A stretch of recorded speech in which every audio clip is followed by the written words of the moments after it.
The report today builds on the 2010 to 2015 medium-term financial plan, which was approved by Council last February. That set out a stable base going forward and had a 2.5% built in to protect our frontline services. Today we want to continue building a strong, stable base over 5 years to 2016 and 17. We are now clear that our long-term plan needs an income strategy to protect residents' pockets in the future. Long-term stability is the key to our future. Short-termism solutions always lead to paying the price. Just reflect on what happened to the banks of the last government who ran out of money. The big question facing us today, and I believe it is probably the biggest question that many of us will face in our time as councillor, is to accept the one-year council tax freeze or what to do about it. A short-term fix will lead us on a financially precarious long-term road. After exhaustive analysis, I'm convinced that the one-off grant is not in the medium to long-term interest of the Surrey residents. And today I am recommending to my Cabinet colleagues that regrettably, we reject the government's council tax freeze. But we endorse our long-term strategy of protecting frontline services. And naturally, I'll be looking for all parties at the council meeting next Tuesday to actually endorse that they would like us to protect the frontline services. We want to deliver on providing that extra 20% of school places, which is going to cost us £250 million. We actually support localism by devolving financial funding and responsibility and accountability to local committees. This will enable us to respond to the views of residents by diverting greater resources to local areas to be determined by local members who know their own area best. We want to increase the money that is handed down to local committees for local highway work, which is one of the great things that residents continually raise with us.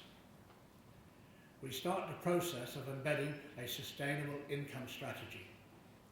For quite some time now, county councils had to rely, because of the low funding we receive from government, to increase council taxes. I believe, and I know my Cabinet colleagues and certainly Mr Samuels believes, that we can do different. We can set out a path that will lead us to long-term better results for the council taxpayers. And that is by creating an income strategy. It will not happen overnight. I believe it may take us 8 years, 10 years, 12 years. But ultimately we should always be concerned about the long-term plan for what we can do to help residents in Surrey. And an income strategy, I believe, will give us greater control over what we are able to do and take less money from residents. Our budget plan also builds on the public value review work and plans by our strategic directors, their staff, the Cabinet members around this table and the select committees who scrutinise them, to reduce all unnecessary costs from our budget. Over the last 2 years, I'm proud to say that we will have taken 130 million out of the budget. I'm not sure how many council leaders could say that. And that by 2016 and 17, that sum will rise to 330 million annually. The UK economy is still on a difficult path. I'm sure everyone agrees with me on that. Never mind the euro situation, which could yet impact on the UK economy and the recovery. So we need to recognise that not everything will run smoothly, and that is why I'm recommending we retain a reserve balance of 30 million and a risk contingency reserve of 8 million, which has the endorsement of the Chief Finance Officer in local authority. We call her a Section 151 officer as well. And reserve another funds to protect the council taxpayers in the event of a downturn or recession over the next 12 months.